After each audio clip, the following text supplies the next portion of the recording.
Nadreen, Bangladesh की नई सरकार ने नेक नियति के साथ विथ गुड इंटेंशंस ये फैसला किया है कि इंडिया के साथ बायलैटरल जो भी इश्यूज हैं उनको बातचीत करके रिजॉल्व किया जाए। और इस सिलसिले में उन्होंने ये फैसला किया कि जी तीस्ता जो वाटर शेयरिंग ट्रीटी है इस पे जो टॉक्स स्टॉप हुई पड़ी हैं उनको रिज्यूम किया जाए। बिजनेस स्टैंडर्ड ने इस पे रिपोर्ट किया कि Bangladesh to push for resuming talks with India on Teesta water sharing treaty.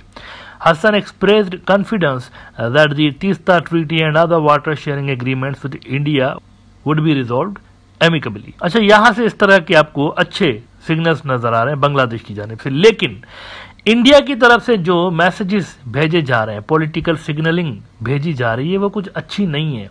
2 साल के बाद गंगा वाटर ट्रीटी गालिबन एक्सपायर होने जा रही है। अब वो रिन्यू होगी नहीं होगी, इस पे बहुत बड़ा क्वेश्चन मार्क है। इंडिया के बहुत सारे एक्सपर्ट्स कह रहे हैं कि शायद इंडिया इसको रिन्यू ना करे। अगर इसको रिन्यू नहीं किया जाता तो बांग्लादेश और इंडिया की टाइज बहुत ज्यादा खराब हो भी सकते हैं। लेकिन एक काम तो इन्होंने फौरी तौर पर कर दिया है, और वो काम ये किया है कि एक डीजल पाइपलाइन जाती है इंडिया से गालिबन बांग्लादेश की तरफ जाती है। अभी इंडिया इसको एक्सटेंड करने की कोशिश कर रहा था।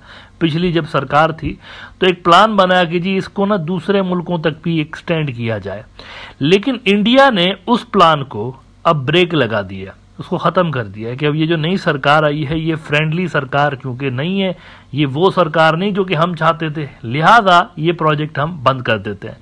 मिंट ने रिपोर्ट किया कि India puts plan to extend diesel pipeline deeper in Bangladesh on hold citing current political crisis। ये कल की खबर मैं आपको बता रहा हूँ।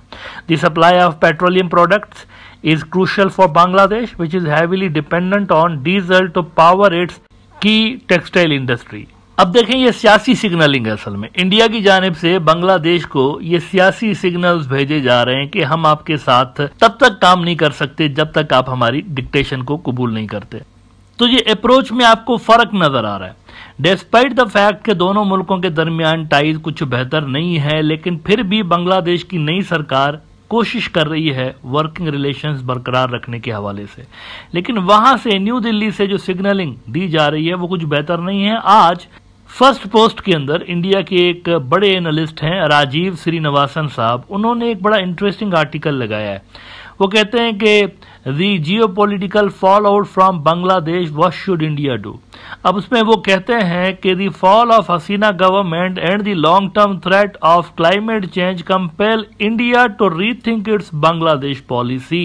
अब ये बड़ी सोचने की बात है कि क्लाइमेट चेंज का क्या यहाँ पर हिसाब किताब है, क्लाइमेट चेंज का क्या ताल्लुक है। यहाँ पर दोनों मुल्कों के टाइज से बड़ा गहरा ताल्लुक है, जो नुक्ता उन्होंने रेज किया है ना। वो क्या पॉइंट है इस पर अभी थोड़ी देर में आता हूँ, लेकिन इसी आर्टिकल के अंदर उन्होंने एक बड़ी इंटरेस्टिंग बात कही है जो कि मैं जरा शेयर करना चाहता हूं आपके साथ कि it was startling to hear from retired ambassador G Shankar Iyer on Asianet's programme with ambassador TP Sreenivasan that the celebrated Malayalam writer Vaikom Muhammad Basheer once nominated for the Nobel prize in literature said in 1973।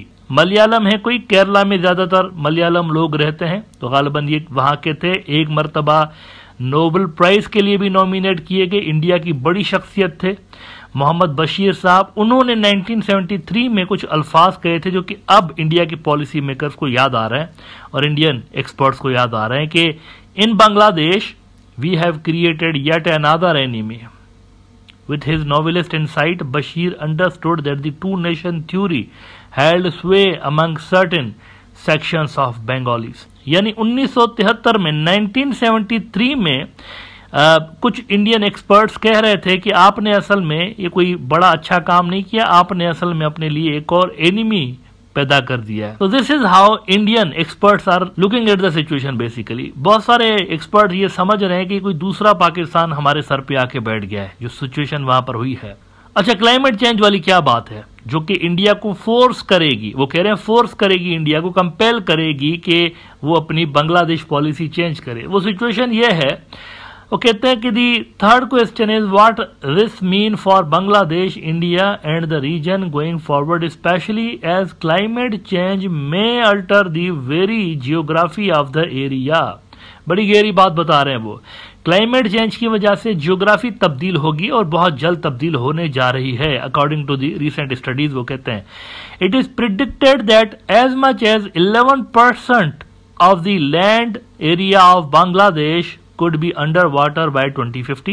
This could displace 18 million people, which could lead to unprecedented migration of their population into India.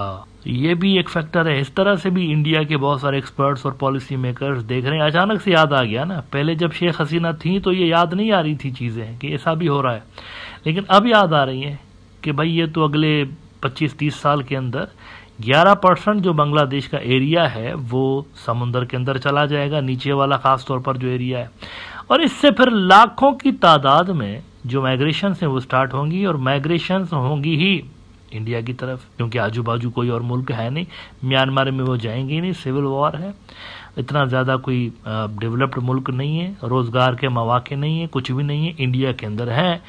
تو لہٰذا یہ سارے لوگ وہ کہتے ہیں کہ India کی طرف آئیں گے.